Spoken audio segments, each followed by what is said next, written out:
3, 2, 1, it's showtime.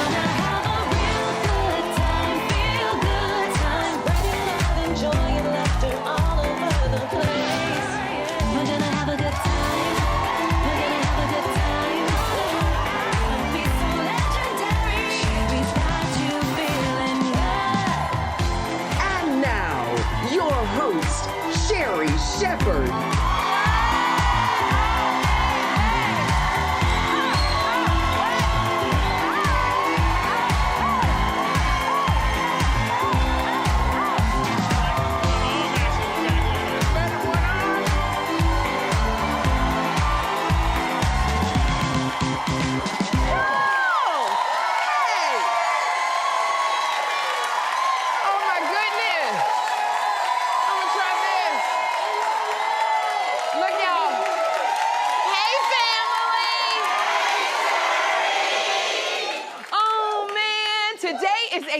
A day is a day.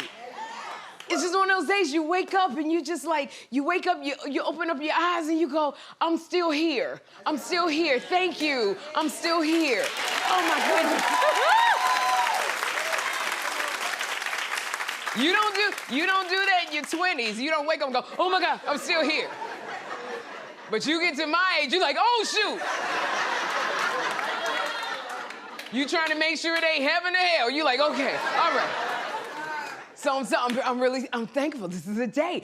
John, hello. Hello. Listen, you know I love a Monday. Yes. Unlike most people, I love Mondays because it's a fresh start to a whole other week we can take down. We're going to take down this week with big laughs this week. That's right. That's right. Oh my goodness.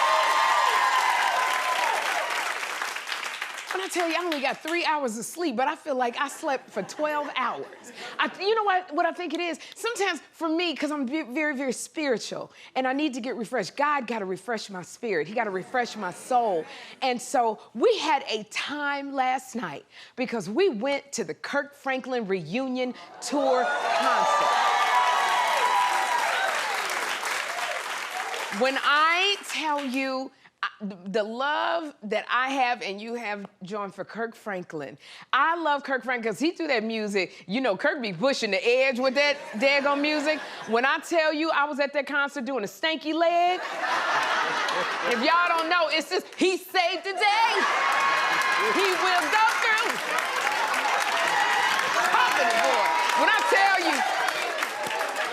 I tell you, I was twerking for Jesus at that daggone concert. Let me tell you, Kirk Franklin music is like God know my heart, but you just rain down.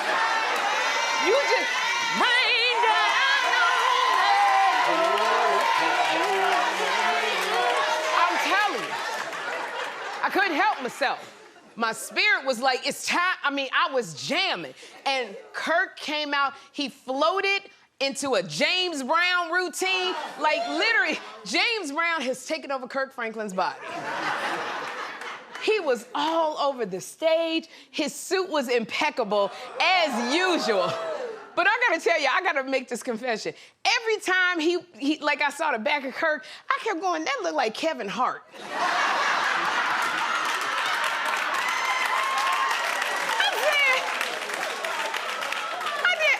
John, so many times you can't tell Kevin Hart and Kirk Franklin.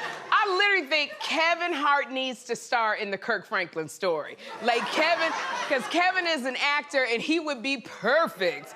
But Kirk was so amazing in concert. He played all of his hits, and at the reunion tour, the arena was singing along with them. And here's the thing, when y'all go to a concert, you start singing with everybody. You sound great when you singing with the arena.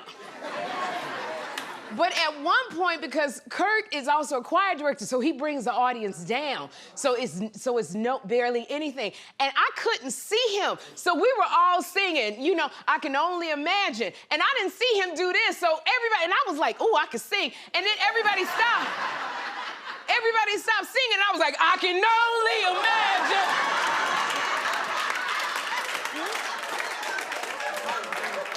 Where's the rest of the singers? It literally, and I feel so bad. That's when you realize, like, when you start, because they were going, rain down, and they, da, da, da, and he did that again, and I was like, rain down on That's when you realize you can't sing. I realized I need to keep karaokeing for Jesus. That's what...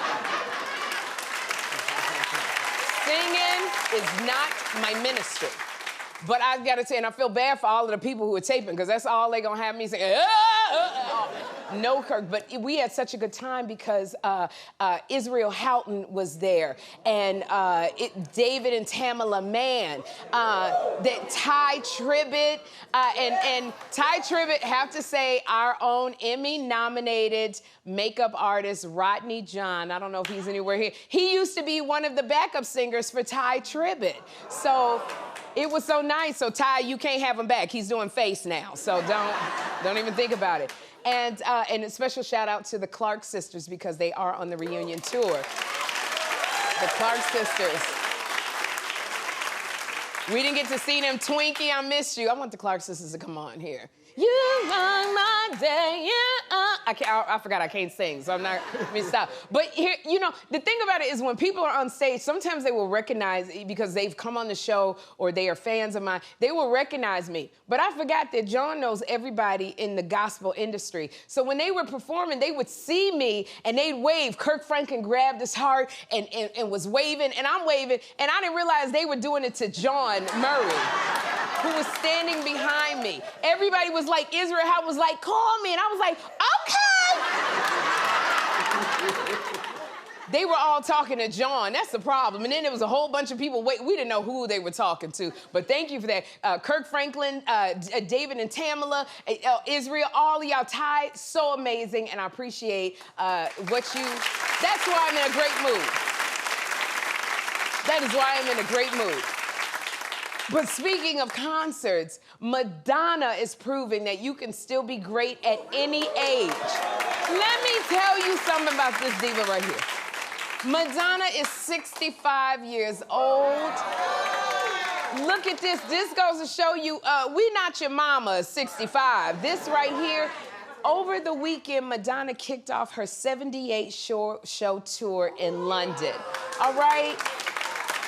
This... When I tell you Mama looks good with the T on the end, she is celebrating her 4-decade career in music, 40 years in music. This is the way you kick off a tour. She looks amazing, and Madonna sang all of her hits, Like a Prayer, Vogue, Into the Groove. These songs are literally the soundtrack of my life. And one of the highlights was during Vogue, she brought out her 11-year-old daughter, Esther, to strike a pose. Look at this girl. Oh, my gosh. This is her 11-year-old. When I tell you, look at that. What?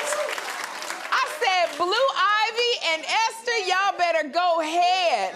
All right, look, and this, I'm looking at Esther doing it. You was with all the queens, girl. I'm looking at Esther, and I said, my mama never encouraged me to do nothing like that. Like, and I look, and she's just chopping. First of all, I didn't even know they made thigh-high boots for 11-year-olds. I'm just like, girl, this was not a talent show that you were going to. I love that her daughter was involved. I love that Blue Ivy is involved with Beyonce. But Madonna, she sang and she danced for over 2 hours. And I love the fact that she is back on the road and she is still performing. She is giving her fans what they want. But, you know, me, my crazy mind, I'm looking at her. I said, but I know she's going to be limping around the next morning. Because let me tell you something, those boots that she had on, the first thing my thought was, does she have orthotics in those boots? I know she got some Dr. Scholl's in there. Look, I know the little young ones is like, what orthotics? Don't sleep on orthotics, okay? I'm telling you, because at some point, she's on a 78 city tour. Them arches gonna fall about tour 67. When you are going on tour, it is a hard gig for an artist at any age. When you're doing a comedy tour, I went on tour with the musicians Kim and Babyface. And it is hard because you're in a different city every night. You're flying, you're on stage. It's a lot of energy. It takes a toll on your body. And you got Madonna, who hasn't been on tour in a while. She's been busy raising her kids, dating all them young boys. I mean, And so now she's back on the road, and this ain't no holiday, you know. So you have to pace yourself. So I'm excited to see Madonna in action. I just go, girl, just be careful, because you look amazing. Be careful. Because you know, when you older, you do one move and your neck pull a certain way. Did we talk about the daggone ticket prices? Can I say? So anyway, I don't know how much Madonna's ticket prices are, but I bought my team, my glam team, tickets to see Beyonce for her Renaissance tour, okay?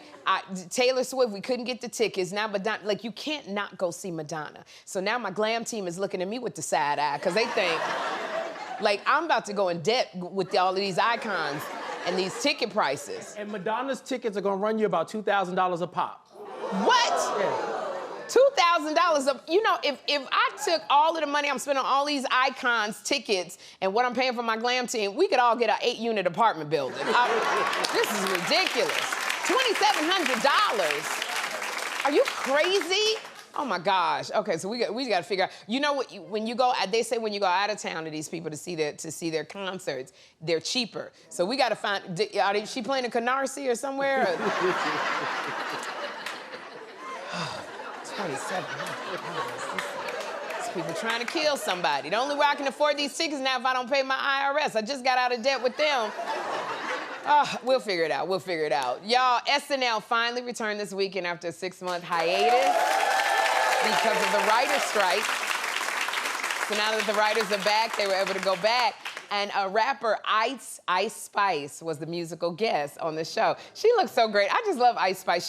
She's really very, very youthful. And she dresses provocative, but it's not, you know, she's not showing you everything. And like, you gotta have the right kind of booty to pop like this. Like, she turned around. I practice this in the mirror every day and it never works, because I don't have a booty. But you gotta have to do a little pop. It's so cute. So I love her style, and I love her natural hair. I love that. Don't get me wrong. I love some hair hanging down to my ankles, but this natural hair is so cute, her whole look. And so I was happy. But one person who does not seem to know Ice Spice was Dionne Warwick. And Auntie Dionne, who is 82, tweeted, "I love these newcomers and their stage names. What does Ice Spice mean? Surely it's not spicy ice. Please let me know. I'm confused now." Now, I don't know why I sound like Betty, what's the lady's name? The actor? Betty White? No, not Betty White, the other Betty. Betty Gable, Betty Davis? Betty Davis. But please tell me who Ice Spice is. I'm just like Betty Davis. But this is what I love about Auntie Dionne, because she embraces being 82 years old. Because most people would not say, I don't know who this girl is. But Dionne's just tweeting what everybody's auntie is thinking. Who is Ice Spice? And this one, even if you ask your mama, I don't think your mama know who Ice Spice is. But Dionne, she didn't know Ice Spice. So, I feel for her, because to be fair, Dionne has made a career out of not knowing things. She has. I mean, Dionne didn't even know the way to San Jose. So it's how you think. I had to. Sometimes it's just there, and you just gotta go for it. I don't blame Dionne, no, because, sometimes, like, you got these new artists. I just learned who Ice Spice was, and I didn't know her. My niece introduced me to her, and I love it. So I just am at this place, because I don't listen to a lot of the new artists. I'm always on Pandora and Spotify. So if it does not start with John Batiste or end with Kirk Franklin, I don't know who anybody is. They all sound alike. So that's why you have to have young people around you to keep you, like, in the know. But I do love what Dionne was saying, what everybody was thinking. So that's, now you know who Ice Spice is. We have to tell Auntie Dionne she said, what does it mean? So we have to tell her what Ice Spice means, okay? We'll look that up and get that to Dionne. Okay. Because she asked, when Auntie Dionne ask a question, then we need to be here with the answers for Dionne Warwick. And so congratulations, Ice Spice. You were absolutely wonderful on SNL. Loved you. And one of the other things on SNL was Taylor Swift introduced Ice Spice on SNL last night because they've worked together before and they did something together. So I love it. It's nice to see queens celebrating queens. I love this girl power movement. And Taylor Swift, her movie hit big over the weekend. The Eras Tour set a box office record. It made $98 million this weekend. When I tell you, Taylor Swift, it was the highest grossing concert film ever. So Taylor's movie premieres, the premiere brought out all of the many celebrities. Beyonce was there. And I love the fact that Beyonce was there supporting Taylor Swift. This makes me happy because so many people are always trying to pit women against women. And women, friendships, and relationships are so important. You want to get ahead, you got to have good women around you. So I love that Beyonce came and supported her. And I tell you, and I mean, the queens came out, and another queen who came out to support Taylor and Beyonce, she was there too. Yep, there we go.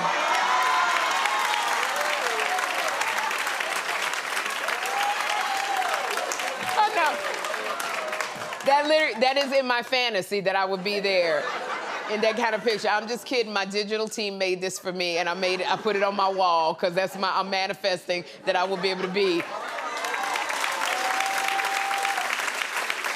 No, really, seriously. I'm manifesting for this year. This year, my goals that are written, I would like to have Beyonce as a guest, and I would love to have Taylor Swift as a guest on my show. And I'm putting it out there. Putting it out there. So y'all, wow, we got some really sad news over the weekend because Suzanne Somers passed away. We love Suzanne Somers. Today would have been her 77th birthday. And I don't know if the young ones remember, but Suzanne became famous for playing Chrissy Snow on Three's Company. And Suzanne said that she played Chrissy so well, she said everybody thought I was really a dumb blonde. She made me so happy. That was a show I watched. I was like, come in, we've been waiting for you. And that was Chrissy. So Suzanne, what I loved about Suzanne is that she demanded equal pay with the show's male lead, Mr. John Ritter, and they fired her. I don't know if you remember the whole scandal. They fired her. But Suzanne Somers got the last laugh. She started doing infomercials and endorsing products. Like, remember the Thigh Master? The Thigh Master? Thigh Master, I had the Thigh Master. She had something that you swivel for your waist. My mother got that. She made hundreds of millions of dollars. And she transitioned surrounded by her son and her husband of 48 years, Alan Hamill. They never spent an hour apart. She used to always talk about that they were always together. And the day that she transitioned, her husband wrote her a beautiful love poem. Suzanne Somers read it, she went to bed, and she peacefully passed in her sleep. If we could have that type of love. Suzanne, you're an icon, and you will be missed.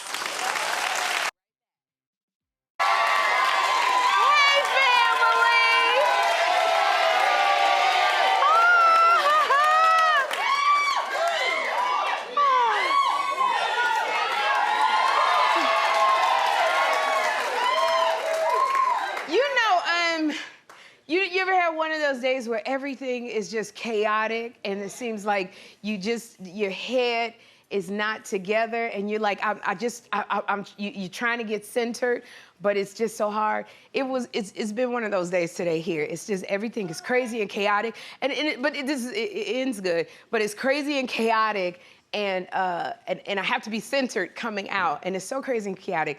And one of my best friends, John Murray, just came and grabbed my hand, and he said, it's crazy and chaotic, but God is gonna show up as smooth jazz.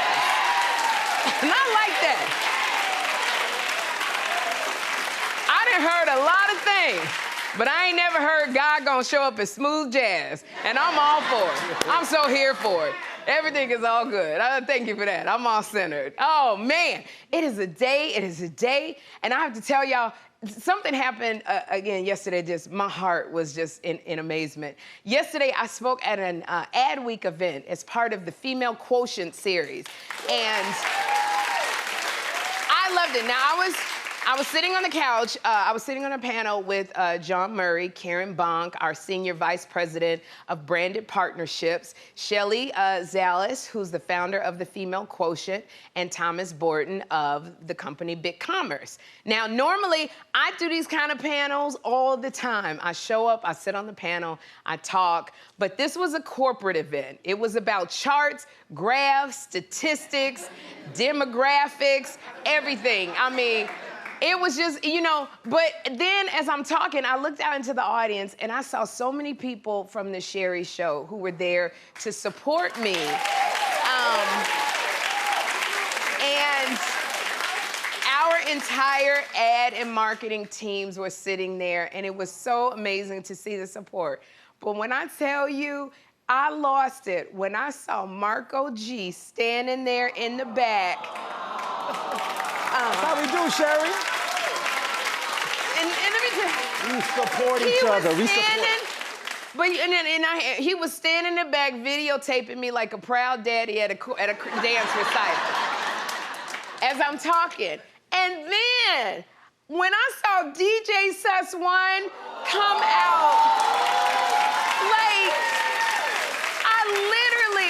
there was Sus in the middle of everybody with suits on, corporate people. He had this big old diamond chain and a big ass bomber jacket on. Like Sus One, it wasn't no music, it wasn't no Lil Kim, Lil Nas X. It was just a corporate event, no Lil Rail playing in the background. And I looked at all of these people coming to support, and I just wanted to cry. I really did. You don't know what that kind of support means. And so they came up, and it was just like, wow. So I just want to shout out the staff at the Sherri Show. And this is, yeah. And this is, thank you so much. And I felt the love from my staff. But you know, this is the kind of stuff where you go, this is a family. So thank you so much, everybody who came out to support us. This made me so happy. So y'all, okay, here we go. Yesterday, I talked about Madonna's adorable 11-year-old daughter, Esther, who was voguing at Madonna's show. And I'm going, look at this little one go. Look at this girl go. And I was reading a lot. There was a lot of, she had her bodysuit on, she had the thigh-high boots, but I was reading a lot of backlash online. And they were saying that she is too young to be dancing like this and wearing the clothing that she was wearing. And so I'm uber sensitive about kids and what they wear. And I just feel like everybody needs to relax. Everybody needs to relax. Because, now here we go. Now, would Sherri have her daughter or her child in boots and a Versace bodysuit, by the way? That was a Versace bodysuit. Would she have her in that outfit? No, not Sherri. But Sherri doesn't perform on stage in front of 20,000 people on a 78-city tour. Sherri is not known as the queen mother of voguing. So, no, Sherri wouldn't have her kids doing that. What is Sherri's son doing? He starts a job at Home Depot in 2 weeks. That's what Sherri's son is doing, okay? Blue Ivy is on stage because her mama is Beyonce. When I saw Lil Esther and I saw her doing this dance, like, first of all, this is a disciplined form of dance. This ain't nothing you just bounce into. She did it. You can tell this is what she does at home. She did it, and she did it well. I wasn't looking at her thinking the thigh highs and, you know, the bodysuit. Well, the way I was looking at Lil Esther is I was looking at her like, you know, when you did that drop, you not even tearing the ligaments in your thigh. Good for you. I looked at her and I just completely appreciated that form of a dance. And a lot of people don't realize Madonna has all of her kids trained in the arts. Her daughter Mercy was back there playing the piano because she's a trained pianist. Her son David was playing the guitar. Like, you know, this is what their mother is Madonna. Madonna popularized voguing. So it's only right that her daughter paid homage to the whole thing by voguing. I think that sometimes we put our energy into the wrong things.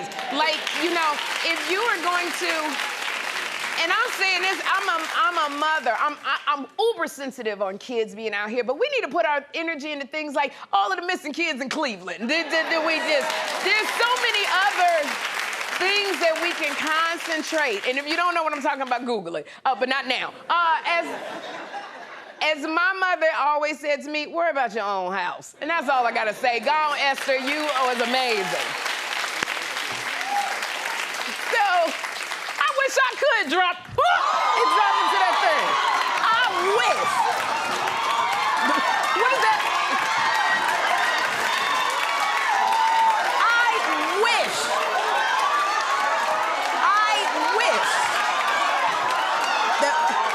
That did hurt. Okay. That hurt him. Right. Yeah, that didn't feel so good. Yeah, that didn't. Come on. It's okay. It's okay. You know why that was okay? Because God is smooth jazz.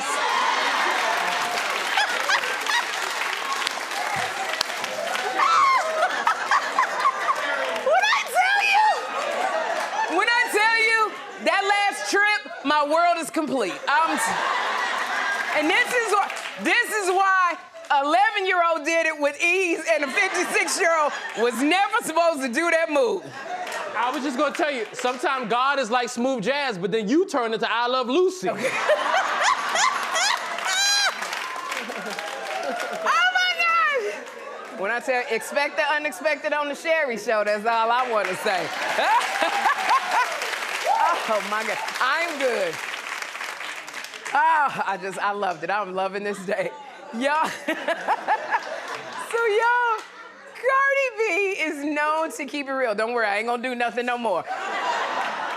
Cardi B is known to keep it real and candid when it comes to sharing with her fans. So this was no surprise when she went on live with her 168 million followers while getting her tongue pierced. Okay, so she was getting her tongue pierced and she documented the entire experience and the screams did not stop. Take a look.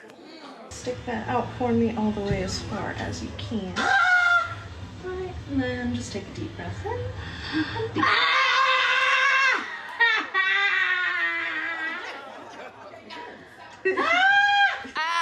I can't take no more. Stop. Okay. Y'all, I can't, for this kind of thing, I can barely watch this.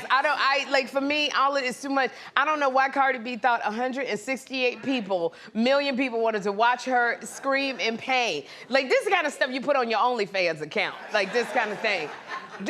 First of all, this video does more to advocate against tongue piercing than for it. This is a video I need to show Jeffrey to prevent him from wanting to get a piercing. So later on, Cardi B posted that she regretted getting the piercing because now she can't eat. Let's take a look. I really regretting piercing my tongue because I am so hungry. I've been hungry since last night, but I don't want to eat because of my tongue. I'm starving. It's gonna be very, very long couple of days. I could barely talk. Okay, now here we go. Cardi, the music industry is already hard enough for women. Now I gotta listen to you rap with a self-inflicted lisp. Like, Cardi can barely talk. How you gonna do your signature?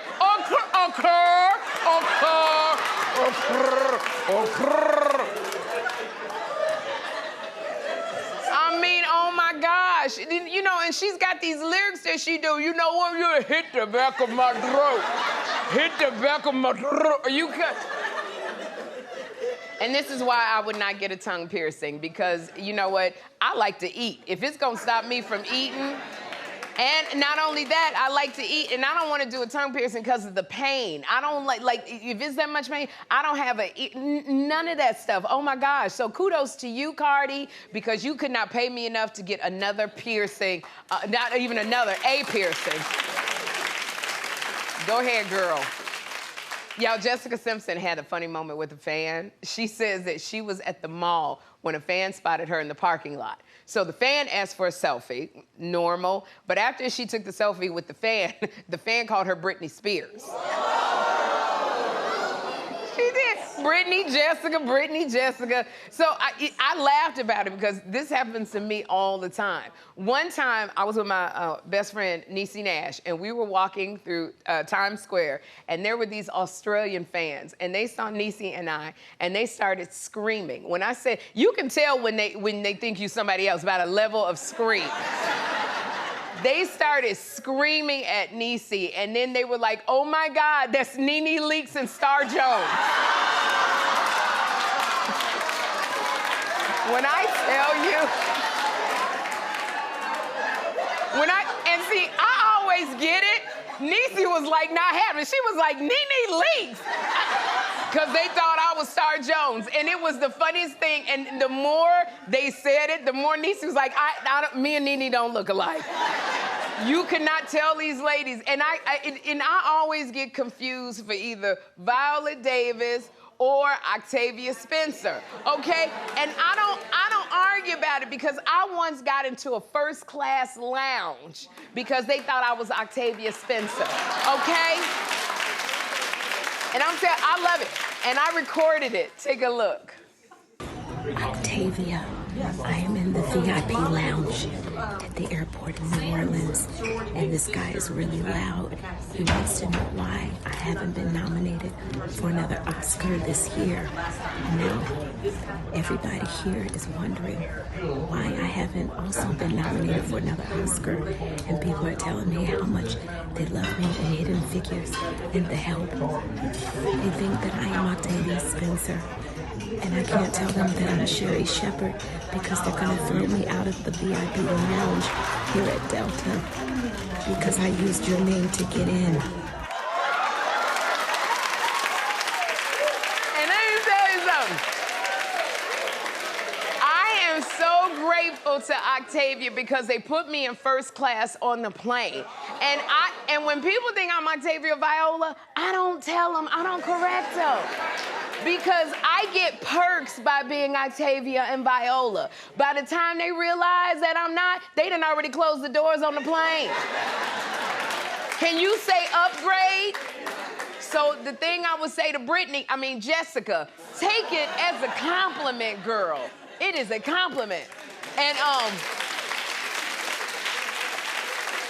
I just have to say, somebody gonna have to give me some Bengay for my thigh. When I moved that thigh out there, somebody gotta give me some Tiger Balm or something, because this thigh is screaming, bitch, what did you do? All right? So I have to say, I want to send a huge congratulations to John and my friend, White House correspondent April Ryan. April Ryan got married over the weekend to retired naval officer James Ewing. And I got to tell you why this is extra special, because April swore, whenever you talk to April, she said, I'm never getting married again. And so after she got divorced, April said she was content with being alone for the rest of her life. But James Ewing came and changed her outlook, and April Ryan called this her second chance love story. So I want to congratulate April and James, and you can see more pictures at people.com.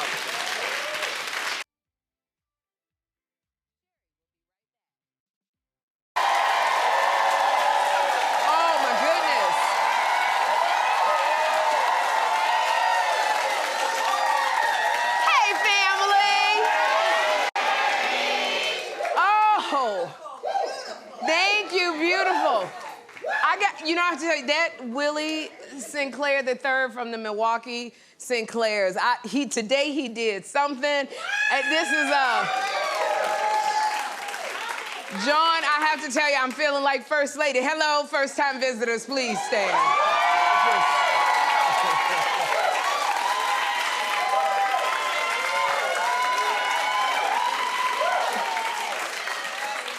I'm literally feeling like we're trying to get the building fund together. We've been building for 12 years. We need more money for that building fund. I feel like, I feel like I'm going to Tyler Perry's luncheon, the Mother's Day luncheon. Thank you so much, Willie Sinclair III, for this kind of, something different. Oh, my goodness. Hello, John. Hello, Sherri. And this is Sherri's Church of Laughter. Okay. So We got big laughs and big joy and a lot of good show to get into today. We sure do. You know, this weekend, I was sitting home this weekend, and you know, sometimes we don't check on our friends and we'll go weeks and weeks. I know I get so busy that I really don't get to talk to my friends. And I was sitting on the couch Saturday, and the one name that came to my mind was Garcelle Bouvet.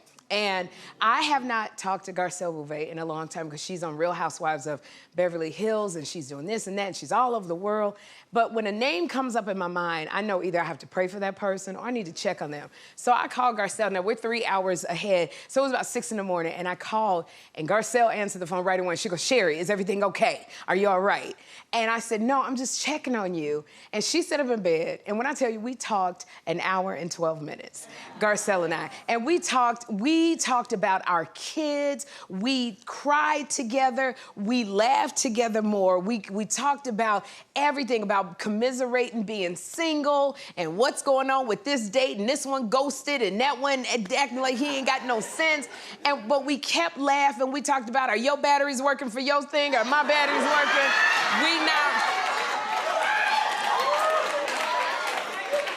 I do have to, Garcelle Bouvet is my nasty girlfriend. When Garcelle and I get together, we are the nastiest heifers on the face of the earth. But when I tell you, talking to Garcelle for an hour and 12 minutes, you know, I wanted to check on my friend.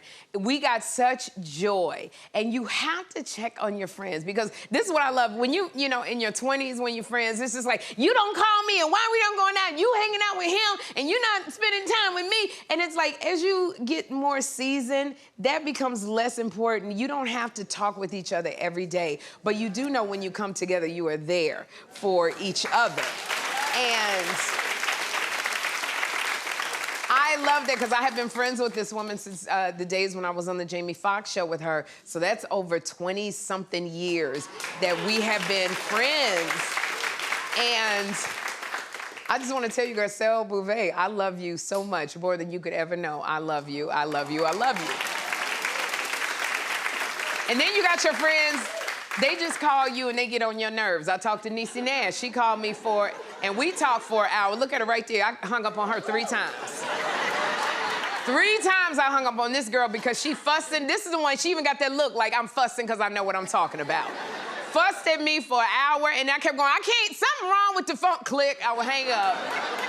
She called me back again, then she left a message going, I know you're sitting there listening to me, pick up the phone. So she picked up the phone, and I listened like this, because you know you got that girlfriend that's always gonna check you, and I was like this, listening to her talk. And she said, Sherri, I know you don't like what I just said, but I told you what I said in love because I love you. Friend, I love you. Bye, and she hung up on me, and so... So I want to say, Niecy Nash, I love you more than you could ever know, and thank you for checking on me. You gotta check on your friends. If their name comes, you give them a call. So, y'all, there was this funny video of a South Carolina reporter that I have got to show you. News anchor Jalen Tart was reporting on the South Carolina State Fair when he had to try food on camera. So Jalen took a bite of the Polish dog, but he didn't appear to like it. Take a look. I'm gonna take a bite of this Polish dog and see what this is all about. Let me get a bite of this.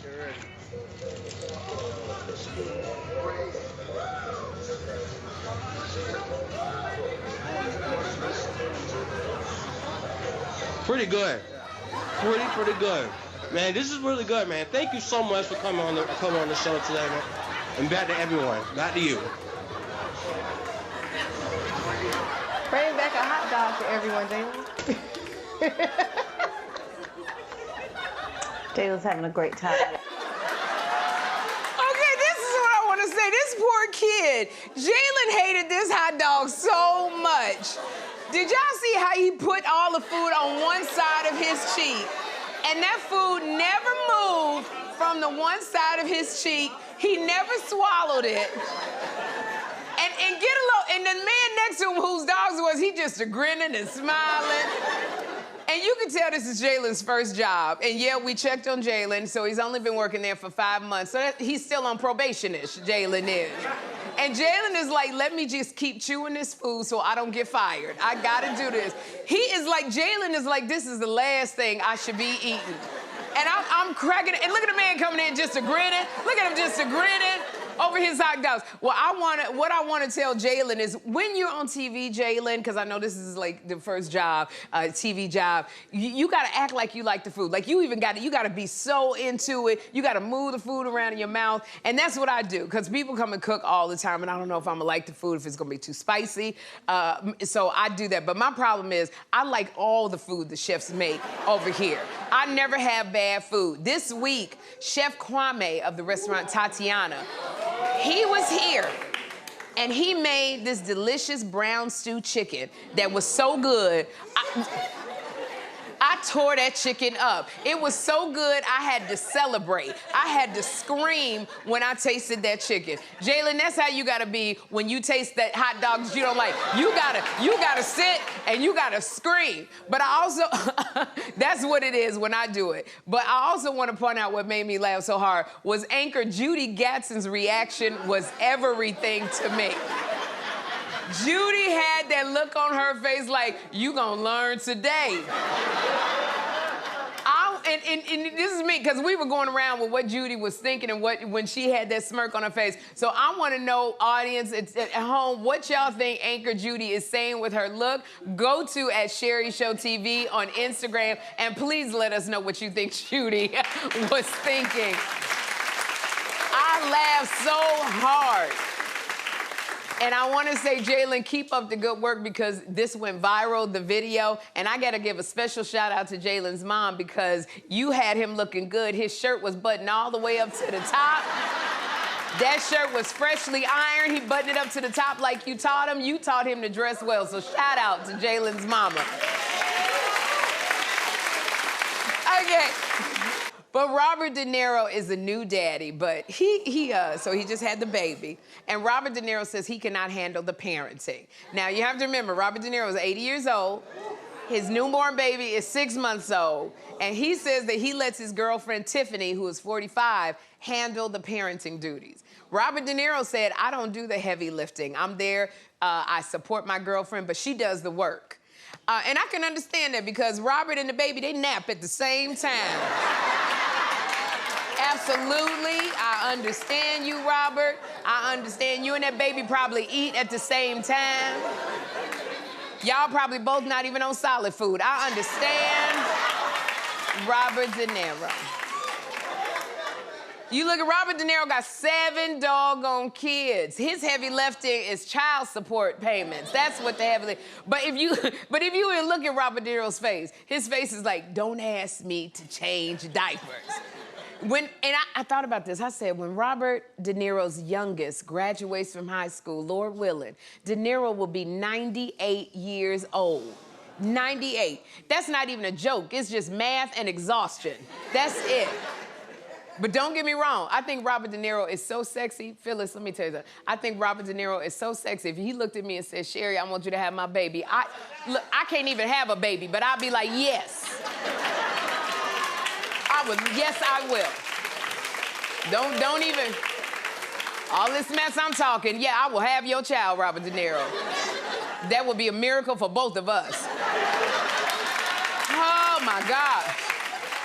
Now, I gotta tell you, what's been so amazing to me is I've been watching rapper Eve over the years, and we have watched Eve transform from her infamous pit bull in a skirt era. Remember Eve then? To now, she is a wife and she's a mother. Now, she shares an adorable 1-year-old son with her husband, entrepreneur. Look at little Wild Wolf. His name is Wild Wolf, but her husband's name is Maximilian Cooper. So she put this sweet little picture of him on Instagram. Like I said, it's Wild Wolf. That's what his name is. And I say, with a name like that, either Wild Wolf can only be 2 things. He can only be an entrepreneur with that name or a rapper. So either way, Wild Wolf goes for both. You could be a rapper with that name, Wild Wolf. It's Wild Wolf!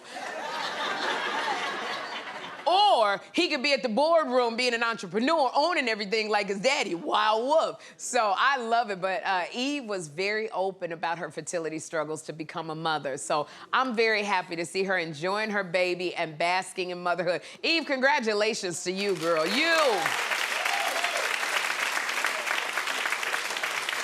I love it, John. If it was Wild Wolf, he got the paw print right there on his thing, like his, okay, well, his mother did have one. I don't know if she still got it. All right.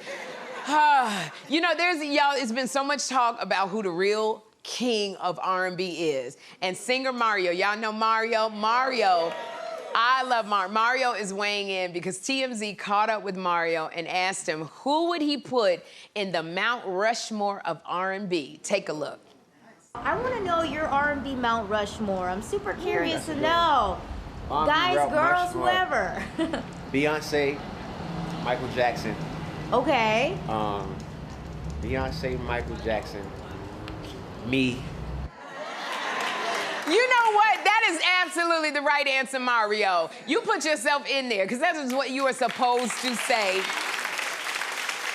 I am not mad at Mario at all. Because, you know, I'm not mad at Mario, because if somebody was to ask me, who are the greatest talk show hosts of all time, Sherri gonna be in the top 5. That's what you do. Matter of fact, I might put Sherri in there as number 1. Now, Sally Jesse Raphael might have something different to say about that. And Ricky Lake probably would disagree about that. And Oprah would be like, don't even try it. No. But I was thinking about it. And I said, boy, if they asked me who should be on the Mount Rushmore of R&B, what would I say?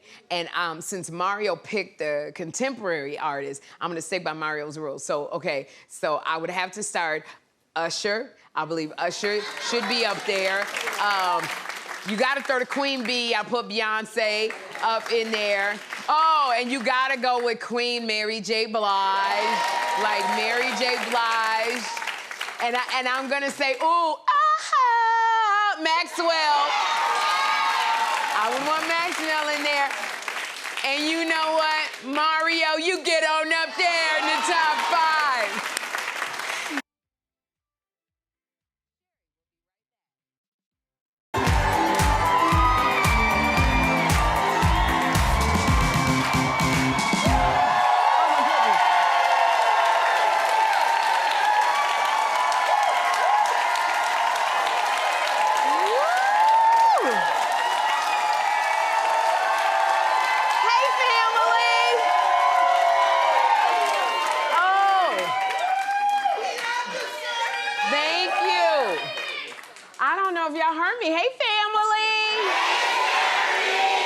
Oh gosh, I gotta face this way. I'm just like, I'm loving this outfit. Willie Sinclair III. Oh my gosh. Like there's some, Willie Sinclair III from the Milwaukee Sinclairs. There's some outfits like where I go, I don't know what it is, but I'll try it. And I do that. And then there's some really amazing things, but this is like, this outfit, I was like, I'm a talk show host with this.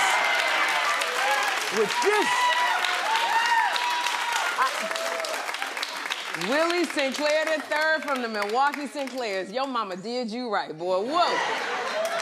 John Murray. Sherri, you know, there's a line in The Color Purple that Suge Avery says that I think it's a sin to walk past The Color Purple and not acknowledge it. Oh. I'm glad you acknowledged it. Oh, my God. Yeah. You look amazing. You look amazing. My favorite. Y'all, I gotta tell you something. I had so much fun yesterday. Yesterday was press day, and I did a bunch of interviews to promote the Sherri Show. I went on Watch What Happens Live with Andy Cohen last night.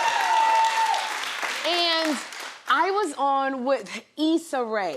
Now, Issa Rae, that was the first time, Issa Rae is one that I never met before. So that was the first time I had met Issa Rae. It was like a little family reunion, and she was absolutely amazing. She was so funny, but most of all, like, she's so beautiful. And in fact, Issa Rae is so beautiful, I couldn't stop touching her. Like, I couldn't, oh my goodness, like,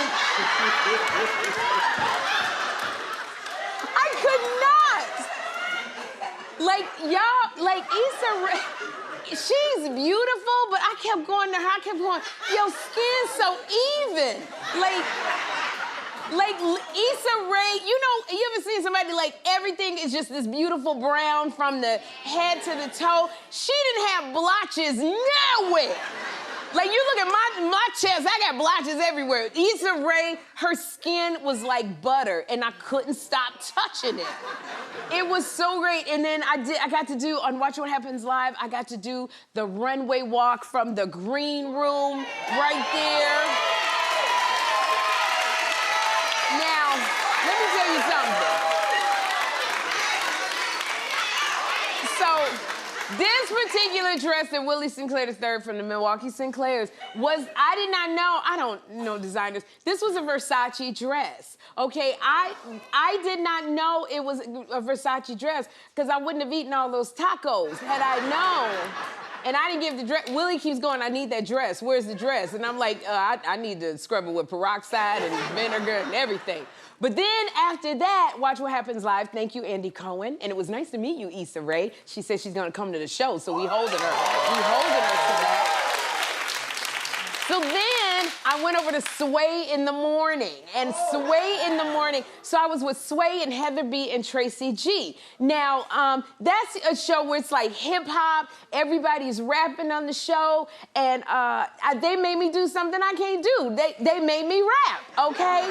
And I'm gonna tell y'all something, I can't rap, all right? So this was a never have I ever until today kind of moment. Now people, I look like a gospel singer, I do. But I do not look like a rapper, all right? Because I don't know a lot about hip hop and rap because I grew up as a Jehovah's Witness. So in my family, we were not allowed to listen to that kind of music. So rapping is something I can't do. Like, I can't even rap presents, all right?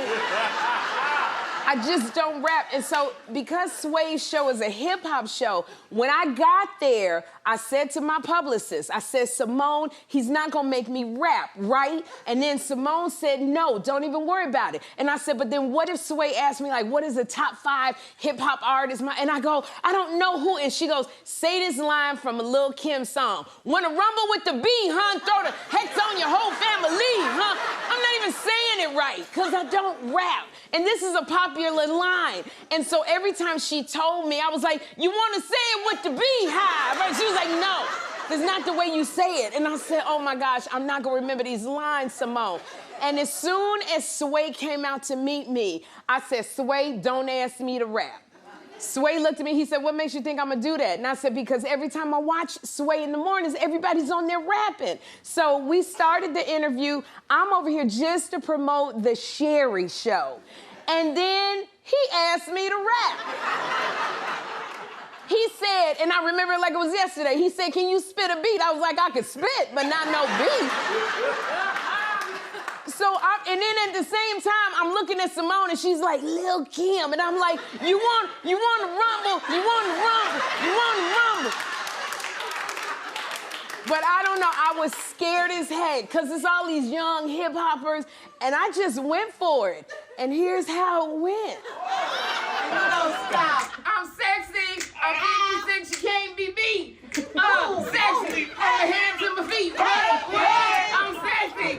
What is confidence and a style? Ooh, baby, I'm making what you wow. I'm sexy. I float like a float. It's no more. Okay, y'all better. Okay, let me tell you something.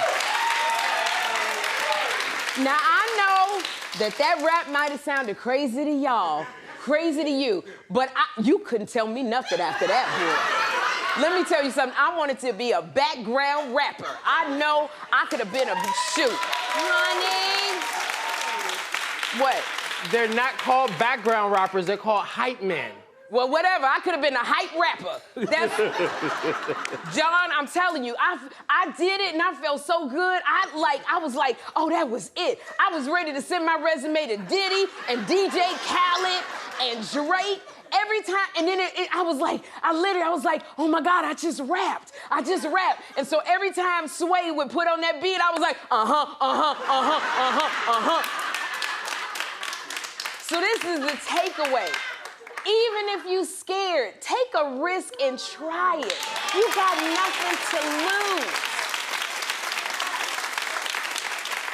And I know y'all look at me like that's so silly, but to me, it was everything because I was so nervous and scared, and I did it. And it sounded crazy, but I was just so happy. I mean, that like felt like the first orgasm I ever had being a rapper. I know this is daytime TV, but I couldn't, that was the feel, like, I was like, oh my God, I want some more. Oh my God. So, I said, I'm up there in the rapper archives. So now I gotta figure out what my rap name is. And I was trying to figure out what my rap name is, and I said, well, okay, I got rid of my double D's, so maybe my rap name could be Lil C's. That's an actual person, Sherri. It's Little C's is an actual person that was in Little Kim's camp, Sherri. Darn it. Okay, so Little C's, they already got a Little C's. All right, so y'all, I need y'all to go on Instagram, The Sherri Show, and tell me what my rap name should be. Tell me what you think in the comments, what my rap name should be. And I just want to say, Sway, I thank you so much for giving me the chance. I just loved it. Do things that scare you. You never know what's gonna happen. Okay, y'all. This right here, this story is never ending. Will and Jada Pinkett Smith. Okay, so Will and Jada Pinkett Smith, they are displaying a united front. All right, it's so much going on. I wish they would let me out of the Matrix. I'm in the Matrix. I need that red pill because my mind is not able to handle all of this, what's going on. So last week, Jada revealed that she and Will secretly separated for 7 whole years. But last night, Will made a surprising appearance while Jada was on stage in Baltimore, and he expressed his love for her. Take a look. Can you love somebody forever, no matter what? Can you show up and love somebody for the rest of your life, even when you don't agree with them? Jada's the best friend I have ever had on this planet. And I am going to show up for her and support her for the rest of my life. Okay. Now, this is what I have to say here. Because Jada's been getting so much flack and being vilified. To me, this is the definition of love. When you show up, when you know your spouse or your partner is going through things. Because, no matter what we think, like the traditional vows say, love covers a multitude. It says love protects. And I believe that this kind of thing is a true love. You know, the thing, though, and I know people say, it ain't my business, I don't want to talk about it. This is a job where I talk about hot topics.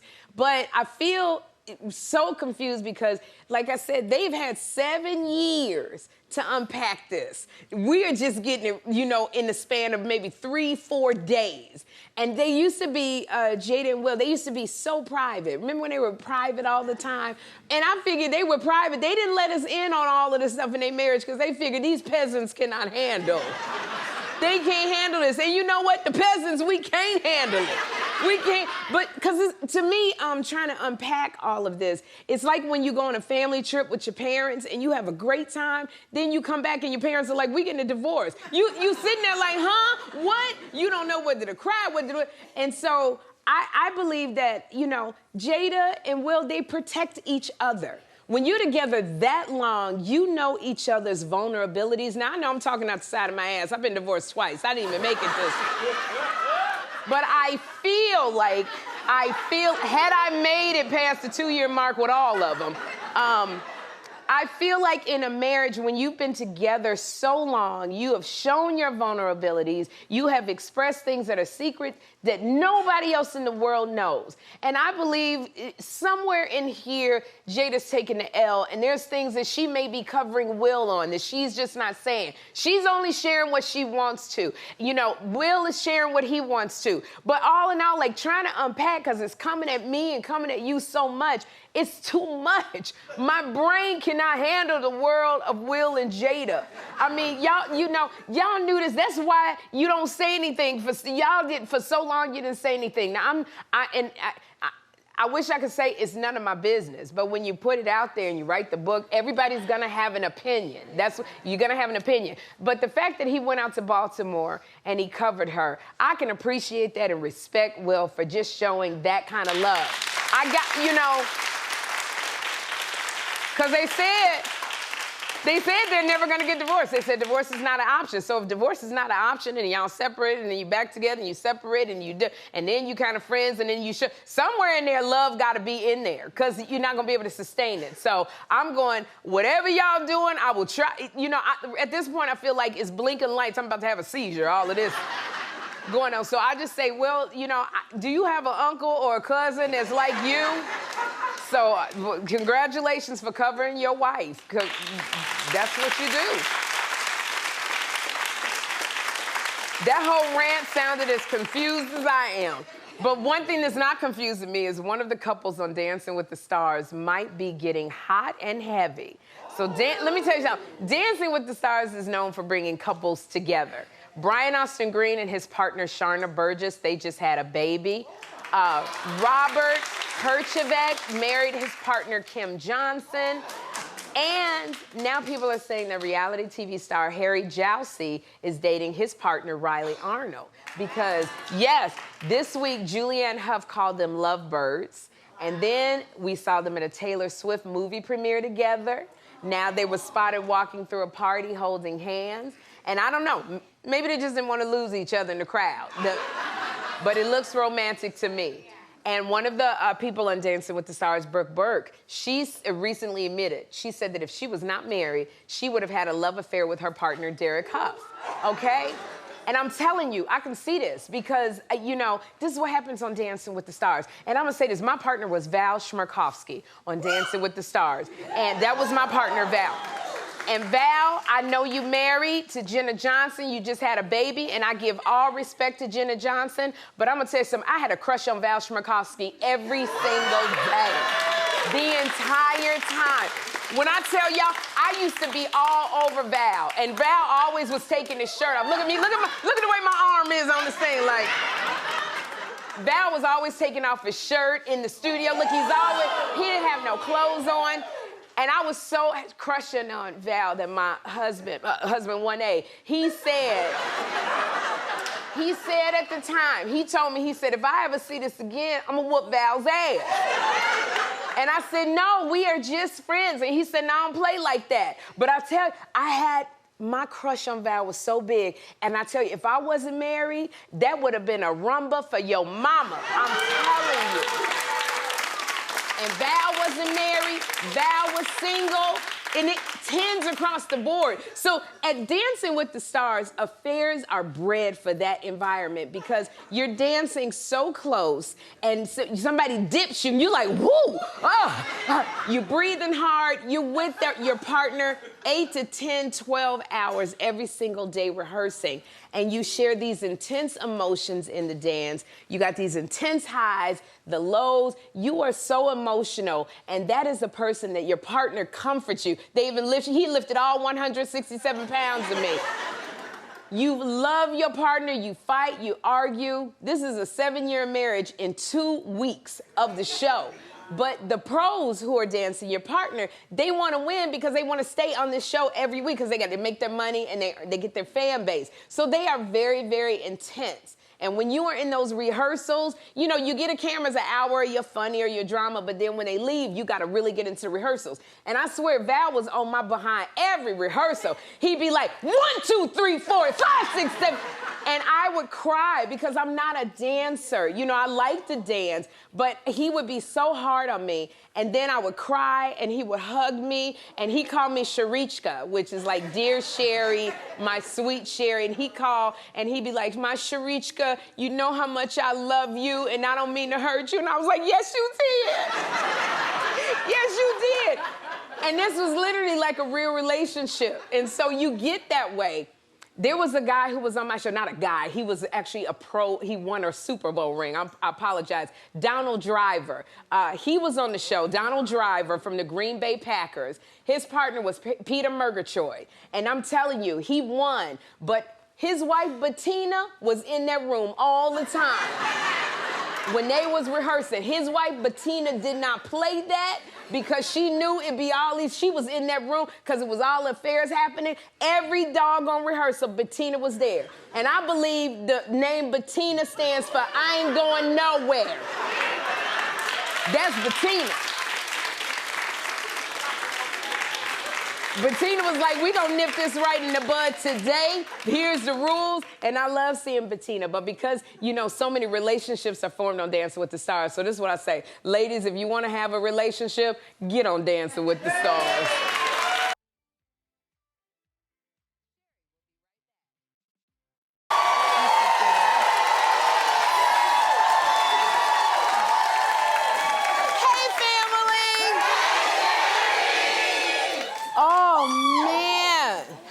Sean, it's a day-to-day. Day-to-day, but TGIF. Happy Friday, Sherri Shepherd. Happy Friday. I'm feeling good today. My feet hurt, though. Oh. Because I did Watch What Happens Live, and I had high heels on, and then it was like press day, and Willie Sinclair III from the Milwaukee Sinclairs, we changed our shoes for every outfit, and I had stilettos on for everything, but he had me in these like thigh-high boots, and I had eaten a whole bunch of like breaded stuff, so my feet swole up. But just because my feet swole up, the boots didn't. So I had to squeeze, and it was too late because when he put the boots on, I was like, Willie, I can't breathe with the boots on. And then we had to go, and he was like, suck it up, pretty is painful.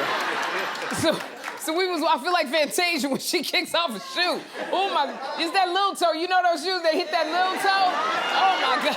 I gotta do the Hot Topics with just this shoe off. Oh my God. That toe was killing me. But other than that, that ain't stopping my excitement from being here.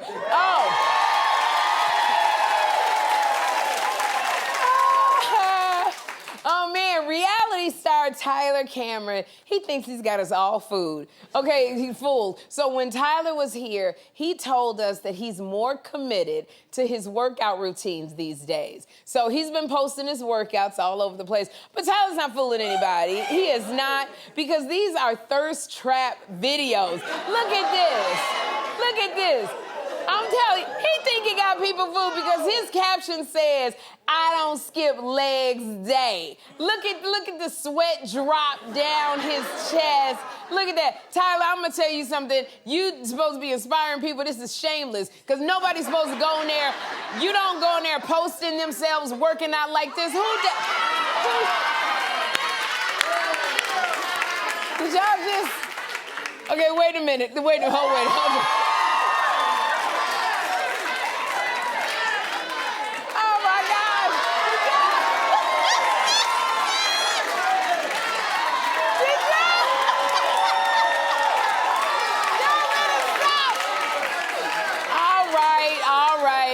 Yes, all right, God don't like ugly. Maybe it's not so shameless after all. Because a lot of times the gym is where people meet these days. I mean, you always gotta stay ready. Because in that one that I was doing, I have a full face of makeup on. Because sometimes, like that one, I came straight from work and went to the gym, and the wig is on with glue, and Theo, it was extra super glue, that Gorilla Glue that was on, and I couldn't get it off. So I just went full makeup and hair, because I'm trying to be consistent and go to the gym and stay consistent. And I said, I'm not gonna let hair and makeup stop me. And I went and worked out. So that's why I'm in there with a full face of makeup on. So Tyler, I'm sorry I got on you. You just keep doing your thing. Keep on doing it. Yesterday, I said I was on Sway in the Morning, and Sway told me to freestyle rap. And actually, he didn't say that. He said spit a few bars. And y'all know I can't rap, not at all, but I did it anyway. And, I don't know what they thought, but I was killing it. I know everybody was staring at me, and I was like, everybody's speechless at how good I am. But I told everybody, I said I needed a rap name, so I asked y'all to send me some ideas, and Annette Harris said Slim Sherri. I like that. Slim Sherri. And then Izzy Luciano said Mini Caramel. I like Mini Caramel. All right, but I like this. Number one, Kayla, though, said Lil Shepherd. I like that one, Lil Shepherd. I'm gonna have to put that on my album cover. And I think... Ask your mama. I love it. I love it when everybody gets involved. It was so, and thank you for that, y'all. The most fun I ever had. So, y'all, Shannon Sharp's latest look, I tell you, I love Shay Shay. Club Shay Shay. She is. I like it, boy. But Shannon Sharp's latest look, his fans are a little shocked, me included, because Shannon was on ESPN's First Take when fans noticed that he was wearing too much makeup. Okay, I'm not sure. Don't even adjust or try to adjust your TV set. This is actually the makeup that they gave Shannon Sharp. I'm literally looking at, okay, wait a minute, is that lipstick? That looks like a shade of Midnight Plum with a chestnut lip liner around that. They have outlined Shannon Sharp's lips. He got a Cupid's bow.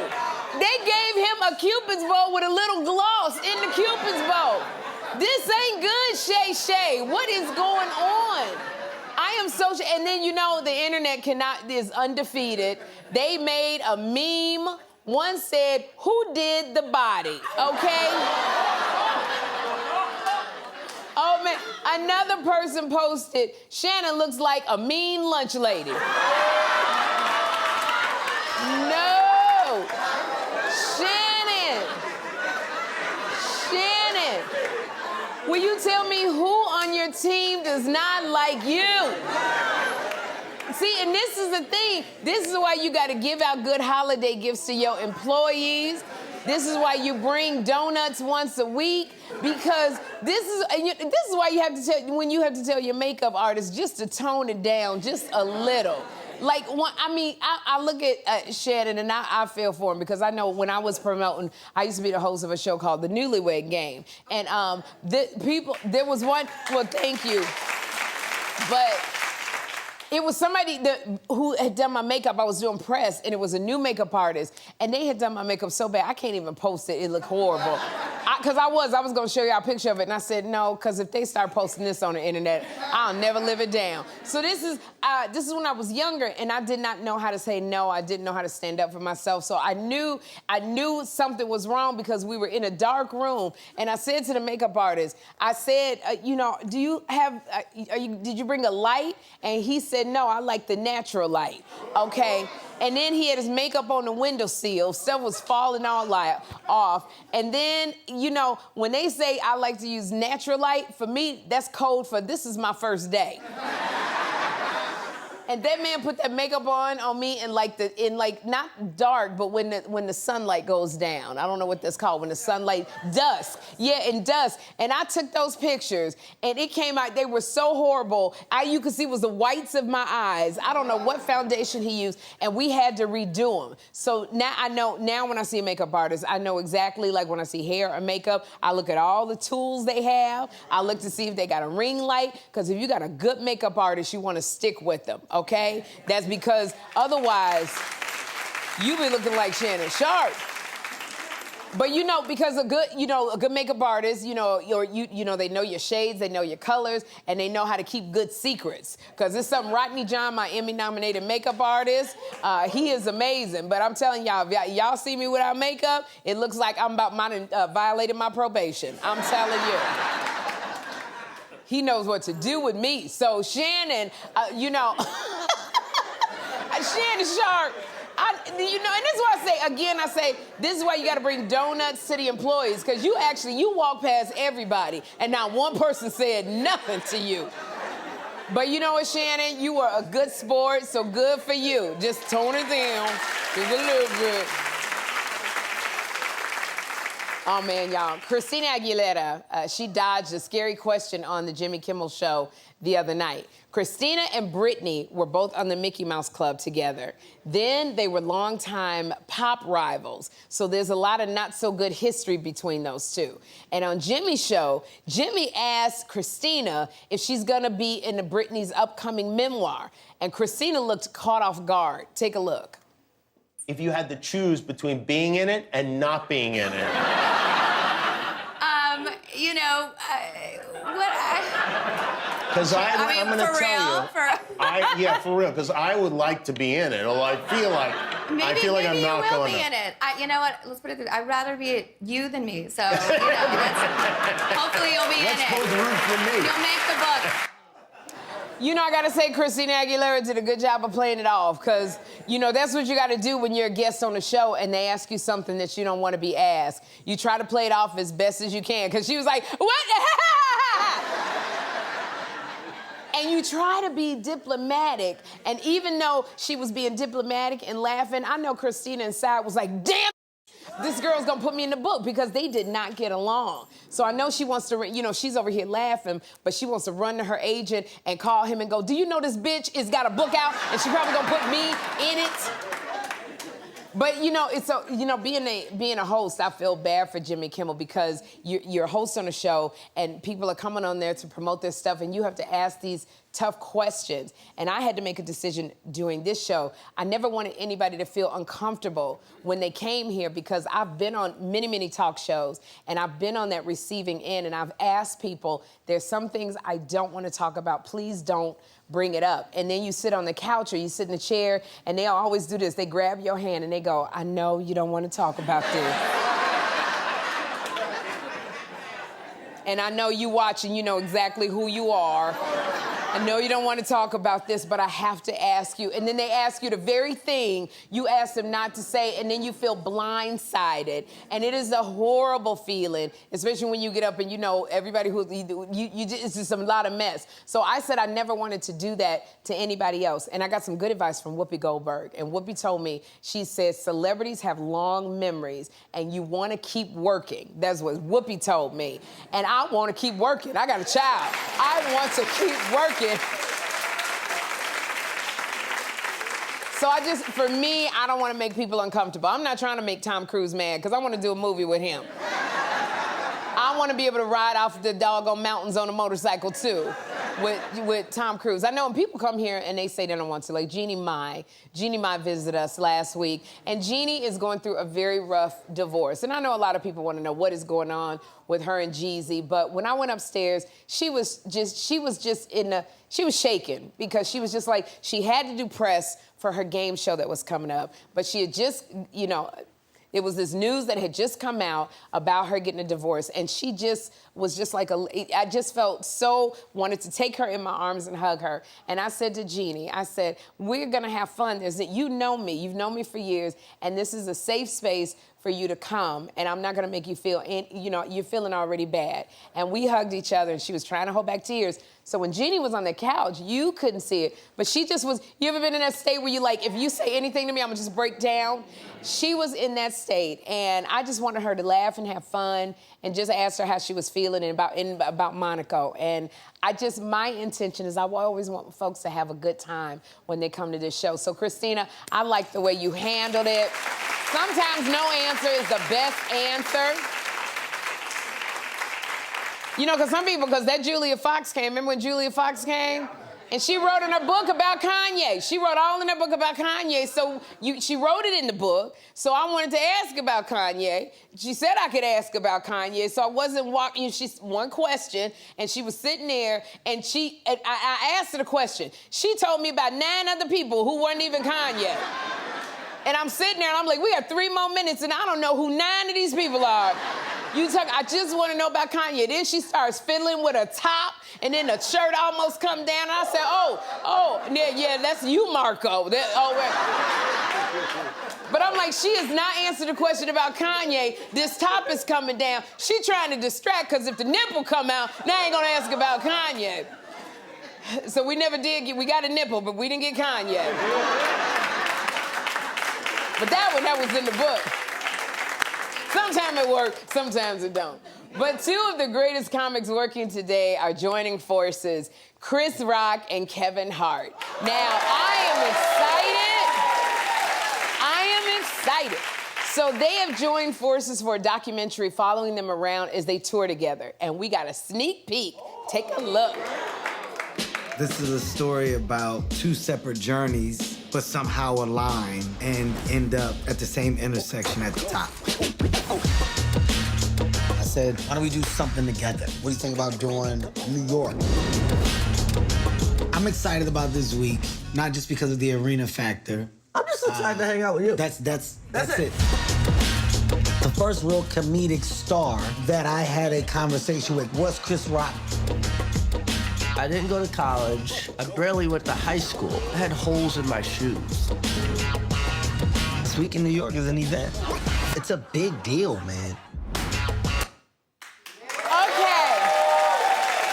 Now, y'all, I just saw the trailer for this documentary. It looks like it is going to be really good.